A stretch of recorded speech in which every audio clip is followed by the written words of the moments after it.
G'day and welcome to STRUTH.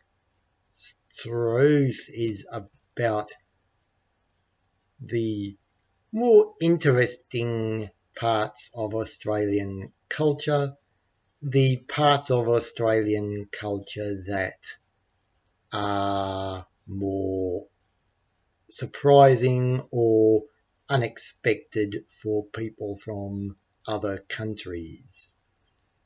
Firstly, if you want to say STRUTH properly, it's actually quite tricky. The vowel is found in some parts of England and in Australia, but is not a standard English vowel. The vowel is possibly closer to a French vowel than an English vowel. I'm not 100% certain if I have the International Phonetics Alphabet correct for pronouncing STRUTH.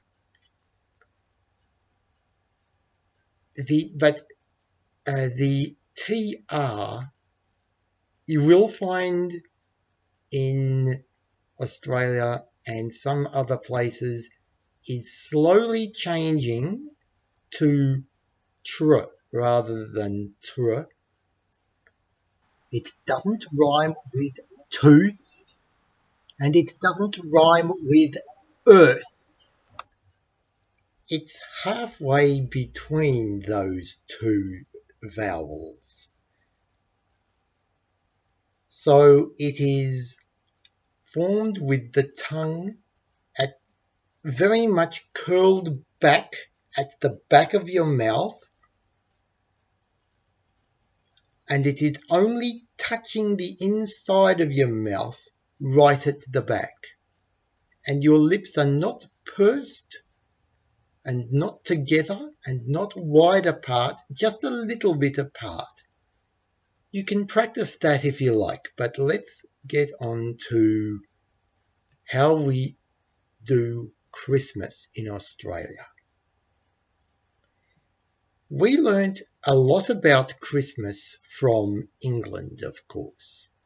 People still think that Christmas dinner should be roast turkey, roast pork,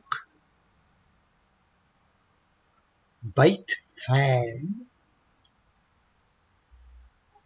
and plum pudding for dessert. And everything that we associate with it, the vegetables, and the sauce are called the trimmings. So roast turkey and all the trimmings, or trimmings if you like. But recently Australia is starting to realise that England does that because in England at this time of year it's winter. Yesterday, where I live, it was 44 degrees Celsius, 111 degrees Fahrenheit. So we are starting to replace Christmas dinner with seafood. Crab, lobster, prawns. We don't call them shrimps. I don't know if this thing exists in other countries. We call it a Balmain bug. That's Australian seafood. And we also have tropical fruit because it's hot and it's in season now. Rock melon, pawpaw, mango, honeydew,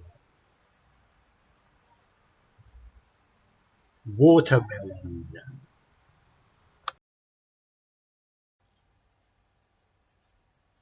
We still like all of those foods, but in winter, which is why an Australian tradition is called Christmas in July. Sometimes it's also called Yule Fest. Yule is a very old European word for Christmas. Fest is short for festival. That's used in a lot of festivals in Australia. Fest.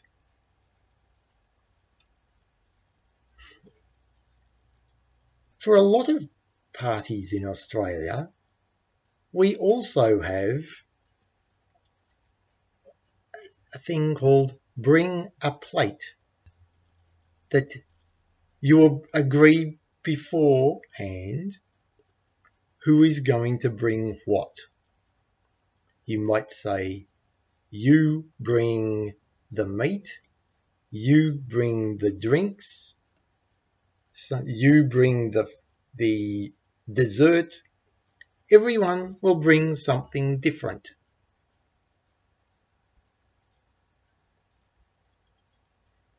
Carols are strictly, they mean religious songs about Christmas, about being Jesus Christ's birthday,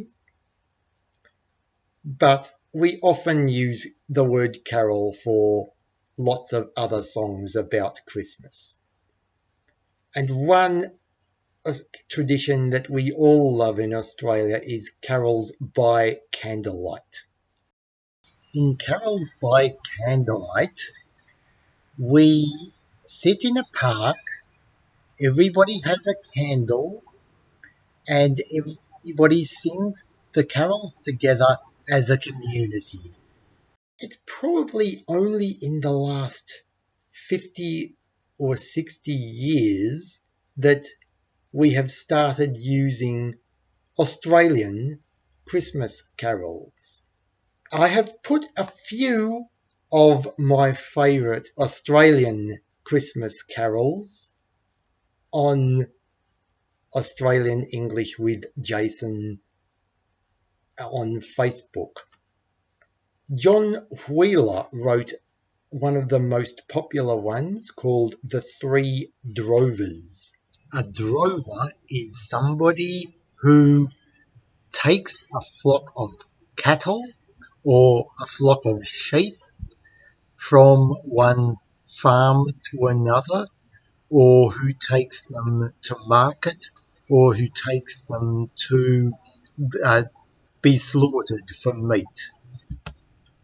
Another thing that English people do at Christmas time is decorate their homes with plants, which are common in England in wintertime, such as the fir tree or pine tree, and holly, which has the pretty little red berries and the interesting green leaves. Because they're not common in Australia, we use plastic pine trees and plastic holly. There are some beautiful plants that are quite pretty and quite common in Australia. There is this very pretty plant is called the Christmas orchid. This is a New Zealand Christmas bush Although it's from New Zealand, we like it here, and a lot of things which come from New Zealand, Australians do pretend that we invented them ourselves. And this one is called Christmas bells. The bell shape of the flowers is especially important for us because ringing bells is another Christmas tradition. You might have heard a Christmas carol called Silver Bells. Do get involved in Christmas with native speakers if you can. If you are in Australia, if you get the chance to go to carols by candlelight, take a candle and do your best to sing along. They will usually hand out pages with the words of the song. We say the lyrics of the song. If you are in Australia, try to enjoy Christmas with other people and have a very Merry Christmas, and thank you for watching. Hooroo.